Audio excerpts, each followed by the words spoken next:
Hello. ഇന്നത്തെ video എന്ന് പറഞ്ഞിട്ടുണ്ടെങ്കിൽ ഞങ്ങളുടെ അമ്മേനെ റിജക്ഷൻ ഒന്നും കൂടാതെ വിസിറ്റിംഗ് വിസയിൽ യുകെയിലേക്ക് കൊണ്ടുവന്നത് എങ്ങനെയാണെന്നുള്ളതിനെ പറ്റി കേട്ടോ. ഞങ്ങൾ വിസയ്ക്ക് അപ്ലൈ ചെയ്ത സമയത്ത് തന്നെ പലരും ഞങ്ങളുടെ കൂട്ടത്തിൽ അപ്ലൈ ചെയ്തിട്ടുണ്ടായിരുന്നു. അതിൽ പലരുടെ വിസയും റിജക്റ്റായിപ്പോയി. അതുകൊണ്ടാണ് ഞാൻ ഇങ്ങനെ ഒരു വീഡിയോ ഇടാമെന്ന് വിചാരിച്ചത്.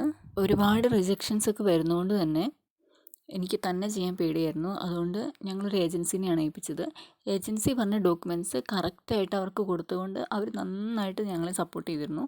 പല ഏജൻസിക്കാരും പല തരത്തിലാണ് ചെയ്യുന്നത്. അത് പിന്നീട് ഞങ്ങൾ അന്വേഷിച്ച് കഴിഞ്ഞപ്പോഴാണ് മനസ്സിലായി. ഈ റിജക്റ്റ് ആയ ആൾക്കാരോടൊക്കെ എങ്ങനെയാണ് റിജക്റ്റ് ചെയ്തത്, എങ്ങനെയാണ് അവർ സബ്മിറ്റ് ചെയ്തതെന്നൊക്കെ ചോദിച്ചു കഴിഞ്ഞപ്പോഴത്തേക്കും കുറേ ആവശ്യമില്ലാത്ത ഡാറ്റ കൊടുക്കുകയും കുറേ ആവശ്യമുള്ളത് കൊടുക്കാതിരിക്കുകയും പലതും മറച്ചു വെക്കുകയൊക്കെ ചെയ്തുകൊണ്ടാണ് അവരുടെയൊക്കെ റിജക്ഷൻ വന്നതെന്ന് ഞങ്ങൾക്ക് മനസ്സിലായത്. ഇനി ഞങ്ങൾ എന്തൊക്കെയാണ് ചെയ്തതെന്നുള്ളത് പറയാം കേട്ടോ. എൻ്റെ അമ്മ ഒരു ഹൗസ് വൈഫാണ്.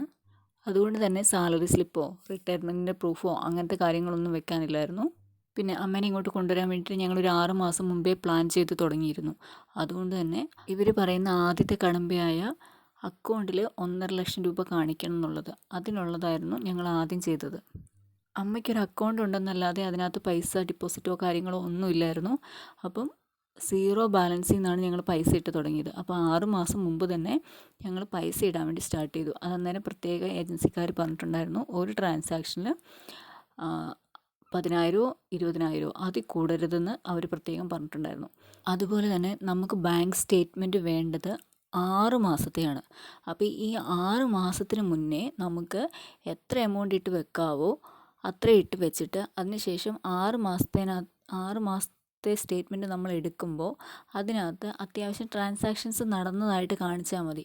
അതായത് ഞാൻ ചെയ്തത് 6 മാസത്തിന് മുന്നേ ഞാൻ 1 ലക്ഷം രൂപ അമ്മയുടെ അക്കൗണ്ടിൽ ഇട്ട് വെച്ചു. ഏകദേശം 1 ലക്ഷം രൂപ കേട്ടോ. പിന്നെ 50ൻ്റെ കാര്യമല്ലേ ഉള്ളൂ.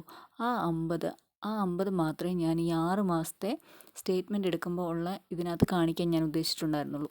പിന്നെ ബാക്കിയുള്ള ഓരോ മാസവും പല പല ഡേറ്റുകളിലായിട്ട് 5,000 10,000 അങ്ങനെ വെച്ച് ചിലത് അമ്മ തന്നെ അമ്മയുടെ അക്കൗണ്ടിലേക്ക് ഡിപ്പോസിറ്റ് ചെയ്യുന്നതായിട്ട്, ചിലത് പപ്പയുടെ അക്കൗണ്ടിൽ നിന്ന് അമ്മയുടെ അക്കൗണ്ടിലേക്ക് ട്രാൻസ്ഫർ ചെയ്തതായിട്ട്, പിന്നെ ഒരു 10,000 ഇവിടുന്ന് എൻ്റെ ഹസ്ബൻഡായിരുന്നു സ്പോൺസർ. അപ്പോൾ ഹസ്ബൻഡിൻ്റെ അക്കൗണ്ടിൽ നിന്ന് അമ്മയുടെ അക്കൗണ്ടിലേക്ക് ഇടുന്നതായിട്ട് അങ്ങനെയാണ് ഞങ്ങൾ കാണിച്ചത്.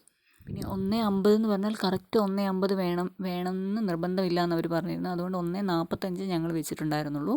പിന്നെ അതുപോലെ എല്ലാവരും ശ്രദ്ധിക്കേണ്ട ഒരു പ്രധാന കാര്യം, അങ്ങോട്ട് ഇട്ടാൽ മാത്രം പോരാ, ആ അക്കൗണ്ടിൽ നിന്ന് വിഡ്രോ ചെയ്യുകയും കൂടെ വേണം.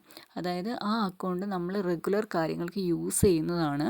അതിൽ നിന്ന് പൈസ ഈ ഒരു പ്രത്യേക കാര്യത്തിന് വേണ്ടി പൈസ ഇടുന്നതല്ല എന്ന് ഇവർക്ക് ബോധ്യം വരണം. അതുകൊണ്ട് ഇടയ്ക്ക് നമ്മൾ ഒന്നെങ്കിൽ നമ്മുടെ ATM വഴിയോ അതല്ലെങ്കിൽ ഡയറക്റ്റായിട്ട് ബാങ്കിൽ ചെന്ന് വിഡ്രോ ചെയ്യുമോ അങ്ങനെ എന്തെങ്കിലും, ഒരു 5,000 അല്ലെങ്കിൽ ഒരു 2,000 അങ്ങനെ ഇടയ്ക്കിടയ്ക്ക് എന്തെങ്കിലും കാര്യത്തിന് വേണ്ടിയിട്ട് ആ അക്കൗണ്ടിലെ പൈസ യൂസ് ചെയ്യണം. ഇനി നാട്ടിൽ ജോലിയുള്ള മക്കൾ ആരെങ്കിലും ഉണ്ടെന്നുണ്ടെങ്കിൽ ആ മക്കളുടെ അക്കൗണ്ടിൽ നിന്ന് ഈ അക്കൗണ്ടിലേക്ക് പൈസ ഇടിച്ചാലും മതി. അപ്പം എന്താ ഇതിൻ്റെ റീസൺ എന്ന് ചോദിച്ചിട്ടുണ്ടെങ്കിൽ, ഓരോ ഓവർ ട്രാൻസാക്ഷൻ വരുവാണെങ്കിലും, അതായത് ഇപ്പം ഇവരുദ്ദേശിക്കുന്ന ഒരു 10,000 ഒക്കെയാണ് ഇവരുദ്ദേശിക്കുന്ന മാക്സിമം ട്രാൻസാക്ഷൻ എന്ന് പറയുന്നത്. അപ്പോൾ അതിൽ കൂടുതൽ പൈസ നമ്മുടെ അക്കൗണ്ടിലേക്ക് വരുവാണെന്നുണ്ടെങ്കിൽ ക്വസ്റ്റ്യൻ വരും, ഇതെന്തുകൊണ്ട് എങ്ങനെ വന്നു. അതായത് ജോലി ഇല്ലാത്ത ഒരാളാണല്ലോ, ജോലി ഇല്ലാത്ത ആളുടെ അക്കൗണ്ടിലേക്ക് ഇത്രയും പൈസ എന്തിന് ആരയച്ചു, അതിനൊരു പ്രൂഫ് കൊടുക്കണം നമ്മൾ.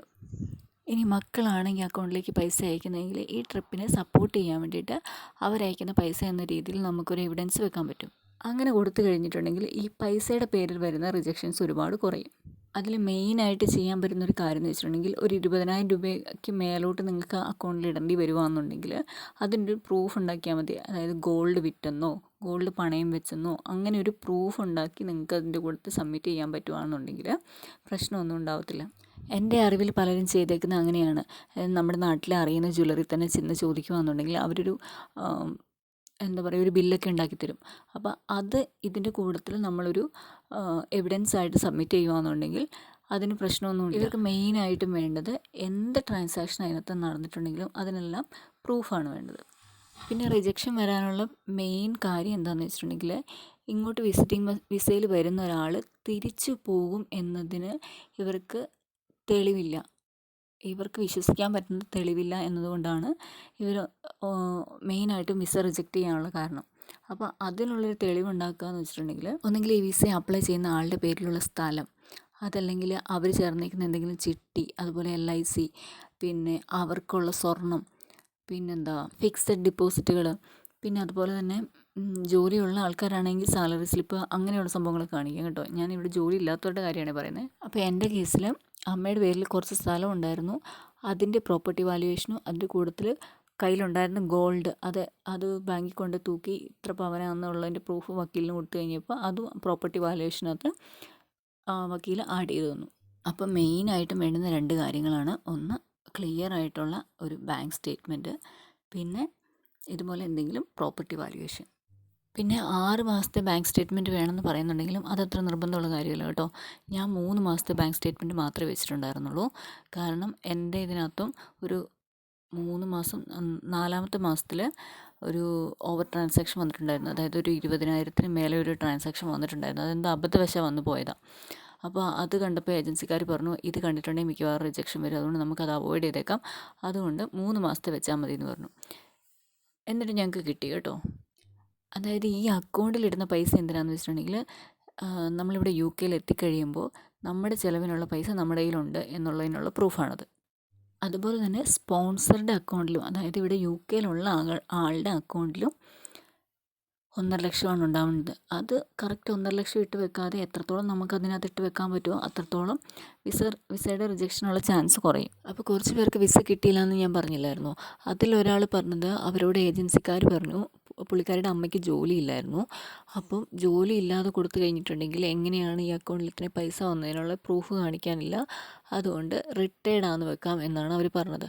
അങ്ങനെ റിട്ടയർഡ് എന്നും പറഞ്ഞുകൊണ്ടാണ് അവർ വെച്ചത്. അപ്പോൾ അത് ഒരു കള്ളത്തരമായില്ലേ, അതെങ്ങനെയാണ് അവർ കണ്ടുപിടിച്ചു. അതുകൊണ്ടാണ് ആ റിജക്ഷൻ വന്നത്. അതെന്തുകൊണ്ടാണ് ആ ഏജൻസിക്കാർ അങ്ങനെ പറഞ്ഞതെന്നോ ഒന്നും അറിയത്തില്ല.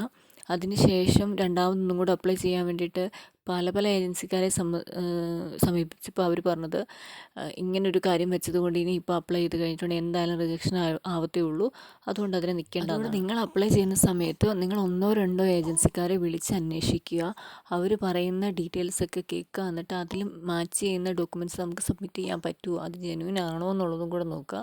അതല്ലെന്നുണ്ടെങ്കിൽ ഒരിക്കൽ റിജക്ഷൻ കിട്ടിയാൽ പിന്നീട് അപ്രൂവ് ആവണമെങ്കിൽ ഭയങ്കര പാടായിരിക്കും കേട്ടോ. പിന്നെ ഒന്ന് കേട്ടത് ഈ ഫിക്സഡ് ഡിപ്പോസിറ്റ് ഉണ്ടെങ്കിൽ ബാങ്ക് അക്കൗണ്ടിൽ പൈസ കാണിക്കേണ്ട എന്നാണ്. അതായത് നോർമൽ അക്കൗണ്ടിൽ പൈസ കാണിക്കേണ്ട എന്നുള്ളത്. 6 മാസത്തെ സ്റ്റേറ്റ്മെൻറ്റ് കാണിക്കേണ്ട അക്കൗണ്ട് എന്ന് പറഞ്ഞിട്ടുണ്ടെങ്കിൽ അതിവിടെ വന്നു കഴിയുമ്പോൾ നിങ്ങൾക്ക് നിങ്ങളുടെ എന്തെങ്കിലും ആവശ്യത്തിന് യൂസ് ചെയ്യാൻ വേണ്ടി എടുക്കാൻ പറ്റുന്ന മണിയായിട്ടാണ് അതിൽ കാണിക്കുന്നത്. ഫിക്സഡ് എന്ന് പറയുമ്പോൾ നമ്മളത് തൊടത്തില്ലല്ലോ, അത് നമ്മുടെ ഒരു അസറ്റാണ്, നമ്മൾ നാട്ടിലേക്ക് തിരിച്ചു പോകുന്നുള്ളതിനുള്ളൊരു പ്രൂഫാണത്. അതൊരിക്കലും ഇങ്ങോട്ട് വരുമ്പം ഇവിടുത്തെ യാത്രാ ചിലവിന് ഹെൽപ്പാവും എന്നുള്ളത് കാണിക്കാനുള്ളതല്ല. അപ്പോൾ അങ്ങനെ ചെയ്തവർക്ക് കിട്ടിയ എക്സ്പ്ലനേഷൻ ഇവിടെ വന്നു കഴിയുമ്പോൾ നിങ്ങൾക്ക് നിങ്ങളുടെ കാര്യങ്ങൾക്ക് സ്പെൻഡ് ചെയ്യാൻ നിങ്ങളുടെ കയ്യിൽ ഇനഫ് മണി ഇല്ല എന്നാണ് അവരന്വേഷിച്ചപ്പോൾ മനസ്സിലായതെന്നാണ് അവരതിനകത്ത് എക്സ്പ്ലനേഷൻ എഴുതിയേക്കുന്നത്. പിന്നെ എന്തൊക്കെ ഡോക്യുമെൻറ്റ്സ് ആണ് വേണ്ടതെന്നുള്ളതിൻ്റെ ഒരു ലിസ്റ്റ് ഞാനിവിടെ കൊടുക്കാവേ. അത് നോക്കിയിട്ട് എന്തെങ്കിലും സംശയം ഉണ്ടെന്നുണ്ടെങ്കിൽ കമൻറ്റ് ചെയ്യുകയാണെന്നുണ്ടെങ്കിൽ ഞാൻ റിപ്ലൈ ചെയ്യാം.